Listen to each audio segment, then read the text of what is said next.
La paz del Señor. Estamos nuevamente con ustedes en este último y final segmento de la parábola El trigo y la cizaña.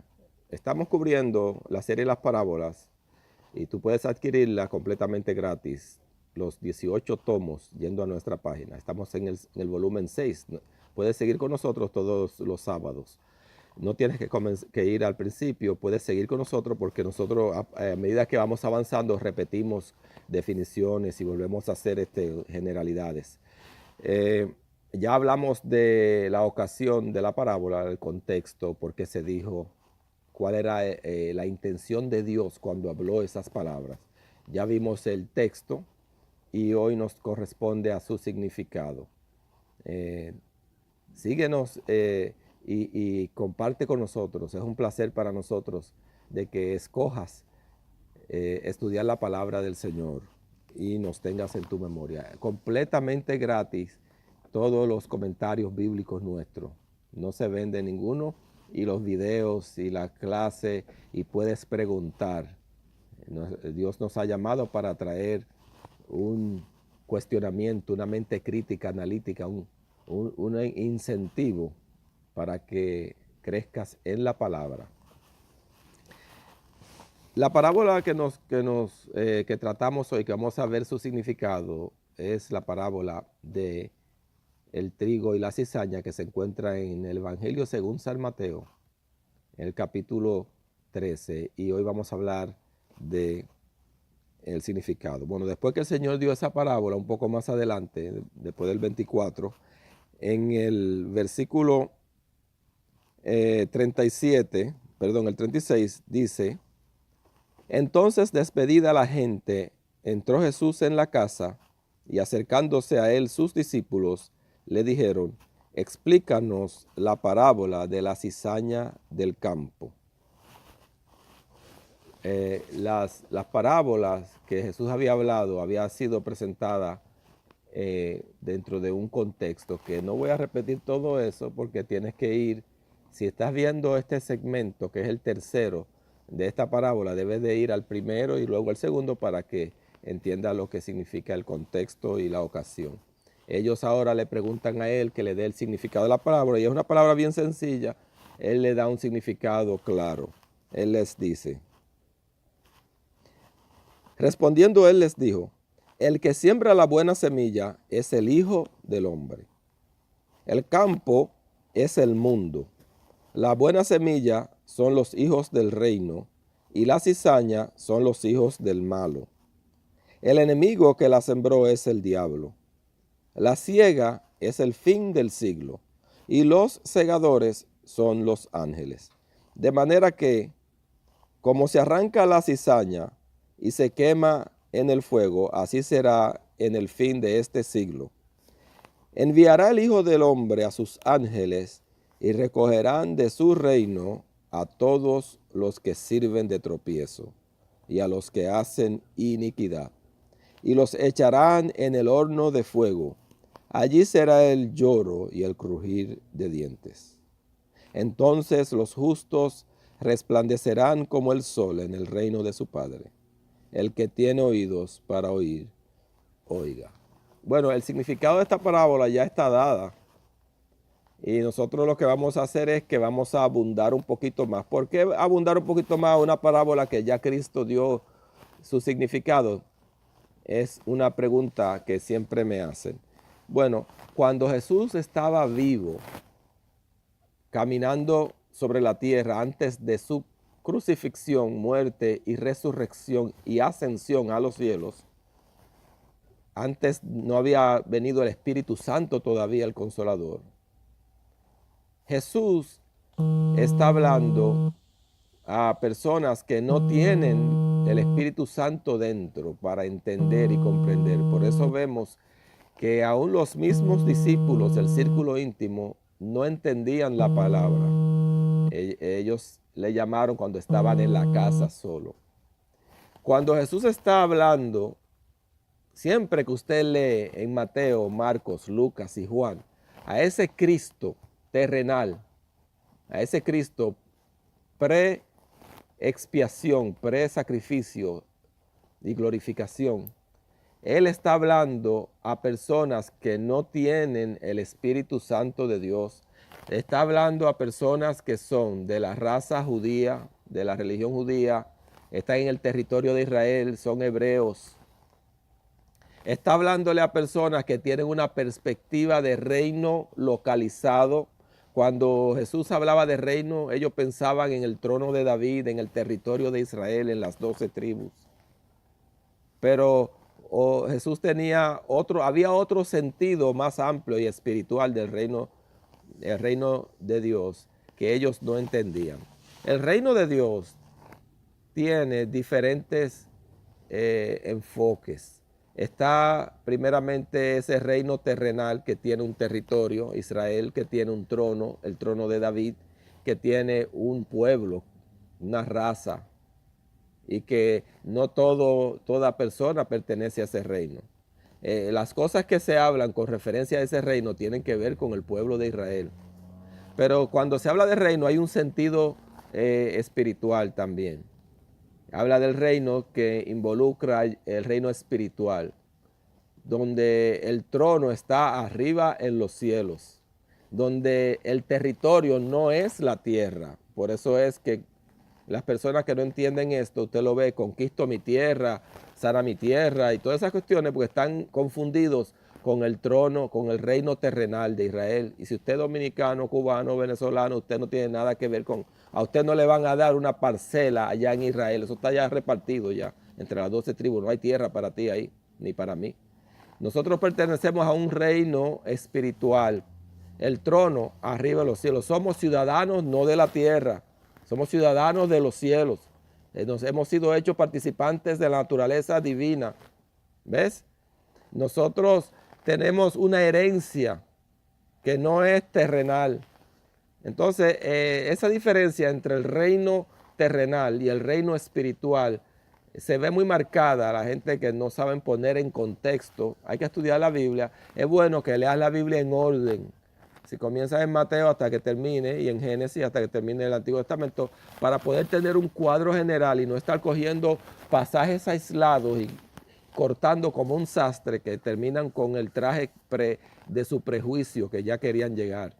Pero cuando tú estudias está claro, por ejemplo, cuando la Biblia dice, si mi pueblo sobre los cuales es invocado mi nombre, se humillare y orare, eso ahí se está hablando del pueblo de Israel. Eso no se puede aplicar a la iglesia de Cristo, porque la iglesia de Cristo no tiene pecado. El pecado de la iglesia de Cristo fue quitado en la cruz del Calvario. Es aquí el Cordero de Dios que quita el pecado del mundo. O lo quitó o no lo quitó. Después que lo quitó, tú no puedes seguir diciendo jamás 2 de Crónicas 7:14. Y tampoco puede aplicarse a la iglesia porque la iglesia, su tierra no es aquí. Y sanaré su tierra. No. La tierra, cuando dice que somos ciudadanos de los cielos, de arriba, poner la mira en las cosas que de tu tierra, no, en las cosas de arriba. No améis este mundo, ni las cosas que están en el mundo. Es decir, tú no puedes tener ese amor patrio por la tierra de Israel porque no te corresponde. Nosotros tenemos, tú ves, se confunde mucho porque hay un reino terrenal y hay un reino espiritual. Entonces, al final del tiempo, sí habrá, Cristo vendrá, Apocalipsis capítulo 1, versículo 7, dice aquí que viene con las nubes y todo ojo le verá. ¿Ve? Y él establecerá su reino terrenal en Israel y su trono de David, y él va a tener ese, pero nosotros no tenemos herencia. ¿Dónde quedamos nosotros? No cabemos, no hay espacio, no hay cama para tanta gente en Israel. ¿Qué pasa? Que toda la tierra él gobernará y nosotros entonces estaremos en esas otras dimensiones. Y como ya nosotros, que no somos de la raza de las 12 tribus, yo no soy de ninguna de las 12 tribus, ¿de qué tribu eres tú? Y aunque tú fueras de las 12 tribus, como era Saulo de la tribu de Benjamín, él dijo, si a Cristo conocí ya en la carne, ya no lo conozco así, ya no, esto no es por conexión de carne, ahora somos un cuerpo espiritual. Hemos sido bautizados, sumergidos en el cuerpo de Cristo. Y ya no vivo yo, más vive Cristo en mí. Ahora yo tengo herencia en Cristo. Igual que el sacerdocio. La gente se confunde mucho también con el sacerdocio. Se confunde con el reino y se confunde con el sacerdocio. Nosotros no tenemos nada que ver con el sacerdocio levítico. El sacerdocio levítico trata con la ley. Nosotros somos sacerdotes porque Cristo nos lavó y nos limpió con su sangre y nos ha hecho reyes y sacerdotes. ¿Sacerdotes según qué orden? Levítico. No, porque tú no eres de la tribu de Leví, ni yo tampoco. Sacerdotes según Cristo, porque Cristo no es sacerdote según el orden de Leví. Jesús viene de la tribu de Judá. De la tribu de Judá, Jesús no es levita. Él no podía entrar al templo mismo. Cuando dice que entraba al templo era al complejo afuera. Al templo nada más podía entrar el sumo sacerdote de la tribu de Leví. Entonces, Jesús es sumo sacerdote según el orden de Melquisedec. Y tú y yo somos sacerdotes según el orden de Melquisedec. Melquisedec, recuerda, que bendijo a Abraham y Abraham le dio 10%, no de su dinero. Abraham no le dio 10% de su ingreso, de su casa. Le dio 10% de lo que había adquirido en la guerra. Y el 10% no fue del total porque sacaron una parte para otro. Y también no fue un pago, fue un dar, para los que se confunden con eso ahí. No fue un pago. Cuando usted paga, usted devuelve algo que no es suyo. Pero cuando usted da, usted coge algo que es suyo y usted lo está entregando. Y la Biblia dice que dio, no dice que pagó. Entonces, usted va y usted ve que Melquisedec viene antes de que estuviese Isaac, Jacob, las 12 tribus, que viniese lo de Egipto y que Dios diera la ley. Antes de todo eso, viene Melquisedec, sacerdocio eterno. Tú ves que en la Biblia tienes que dar un paso hacia atrás. No te dejes manipular porque cojan un versículo y la Biblia dice: y quitaré de tu cabeza la redecilla, los pomitos de olor y todas esas cosas. La gente cogían ese pedacito y lo leían nada más y comenzaban los predicadores a decir que era pecado ponerse polvo y colorete y que eso era amor al mundo, y comenzaba, porque ahí lo dice la Biblia. No, era porque no sabían, eran personas que apenas sabían leer y no tenían entendimiento, no tenían el nivel de educación y no sabían que había que leer un poquito antes y después lo que es la contextualización, no sabían que hay lenguaje figurado, no sabían lo que es parábola, lo que son, no saben lo que cuando estás leyendo en la Biblia que Dios está hablando en sentido figurado y lo cogen literal. ¿Ves? Cogen cosas que son en sentido figurado como literal y dicen una clase de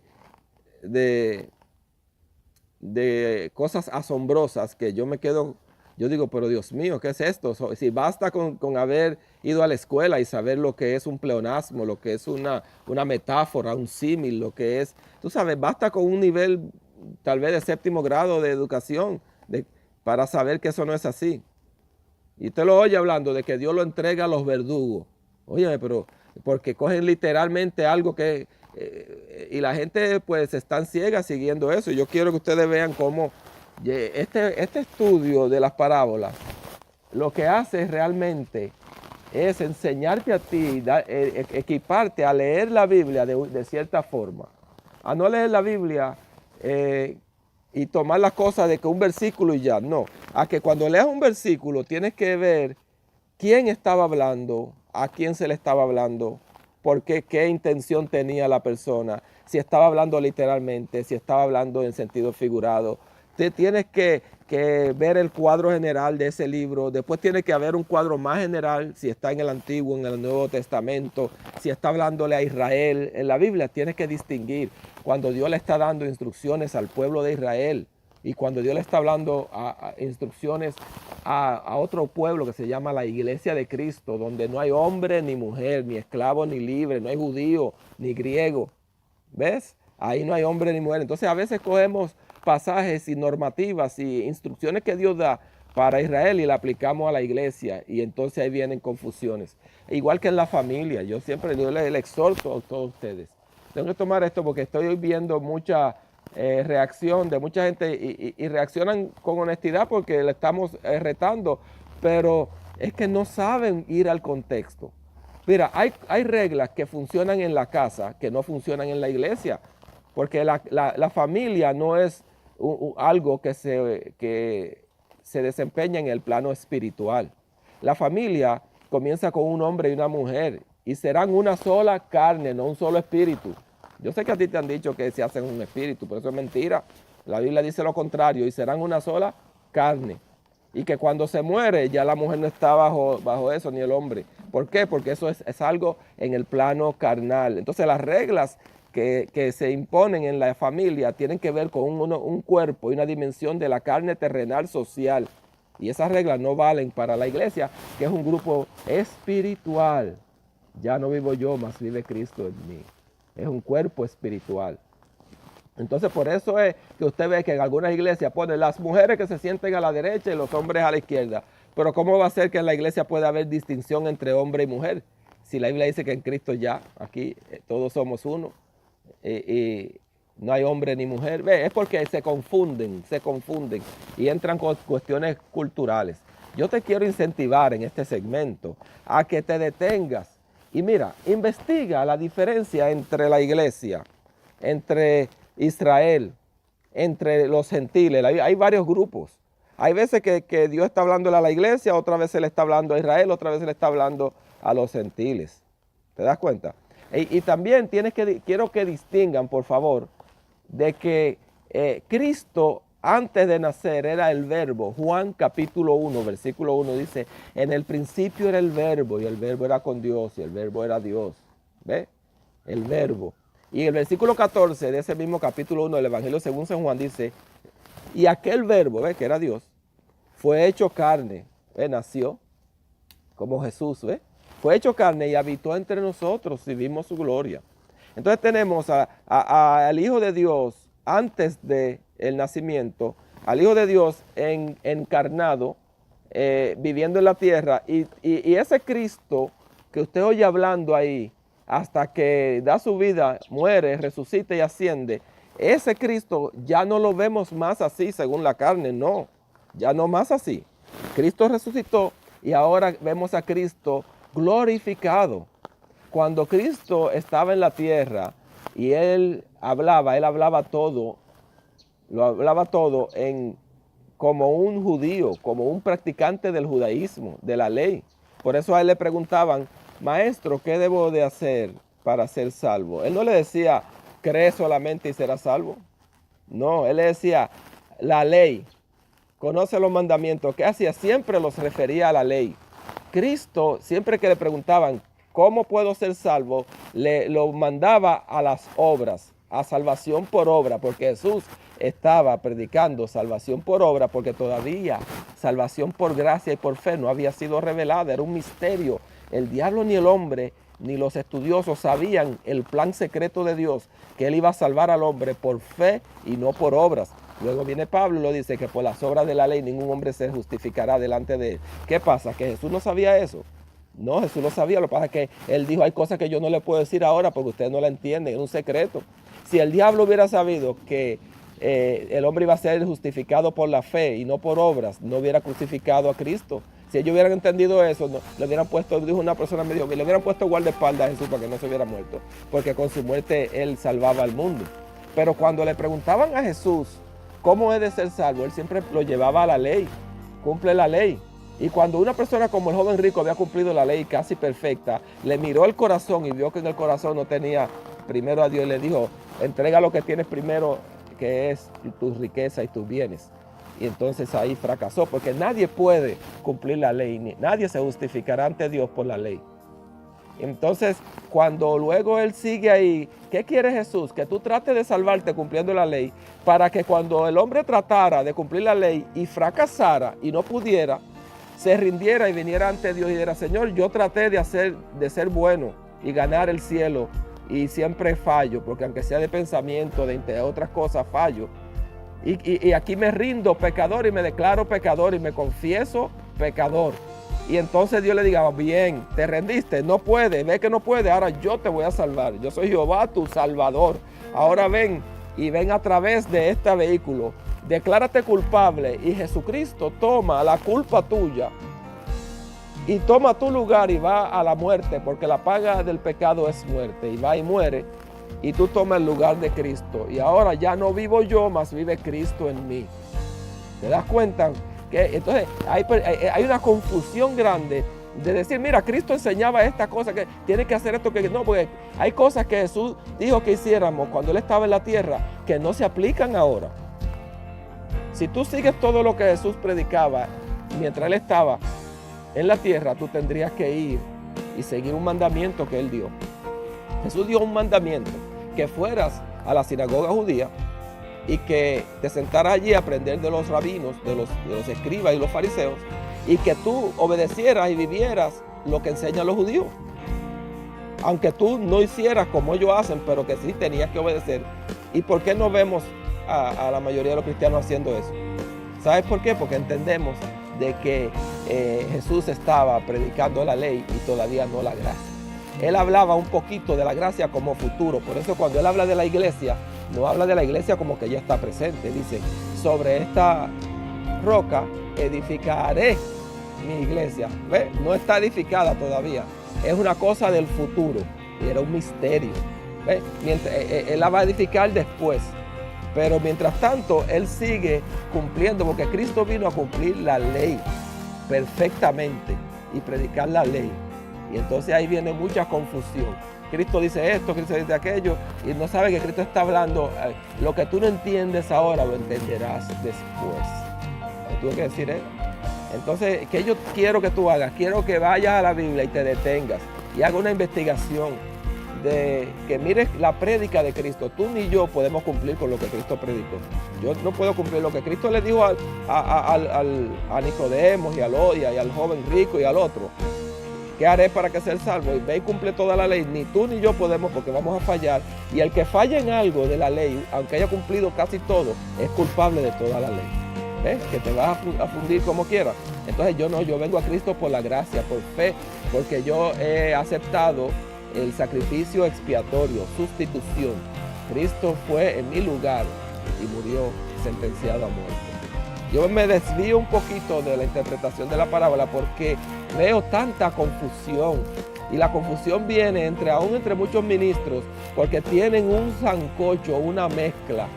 Y a veces leen un pasaje que está hablando a Israel, otro a la iglesia, otro a los gentiles, y a veces está hablando del reino visible, y a veces está hablando del reino invisible. El reino de Dios es presente y futuro también, ¿tú sabías eso? Ya el reino de Dios está en medio de nosotros, pero también se habla del reino de Dios futuro. ¿Te das cuenta? Hay un reino presente, ya nosotros estamos en el reino de Dios, tenemos al rey aquí adentro. Pero también hay un reino futuro, que es cuando venga la manifestación visible y cuando ocurran esos eventos finales. El reino de Dios es presente y es futuro. Entonces la gente se confunde. A veces está hablando del reino de Dios como presente y a veces está hablando del reino de Dios como futuro y la gente se confunde. Pero si tú tienes claro todas estas distinciones, vas a poder leer la Biblia y no ser confundido ni manipulado. Porque míralo ahí que lo dice ahí. Predicar a las naciones. Miren, no hay una sola nación que se haya convertido a Cristo en la historia. Así que vamos a predicar a las naciones y a conquistar las naciones, cosas que nunca han ocurrido y que en la profecía vemos que ninguna, ni siquiera Israel. Entonces están diciendo que conquisto a las naciones, que conquisto mi tierra, que conquisto. Entonces esos son disparates que la gente, porque no conocen la Biblia. Y yo se lo digo así porque no para ofenderte, es para que te reacciones. Enójate, sí, enójate, pero enójate y coge tu enojo y enfoca tu energía de tu enojo en voy a buscar en la Biblia, voy a investigar a ver si es verdad lo que ese hombre dice. Y si tú amas la verdad, nos vamos a encontrar en el mismo punto que es Cristo. Digo, yo soy la verdad. La paz del Señor, síguenos, ora por nosotros. Estamos enfrascados en esta verdadera guerra espiritual, no la falsa, ni que contra demonios y cosas. La guerra espiritual verdadera es de ideas. Una guerra de ideas. La paz del Señor.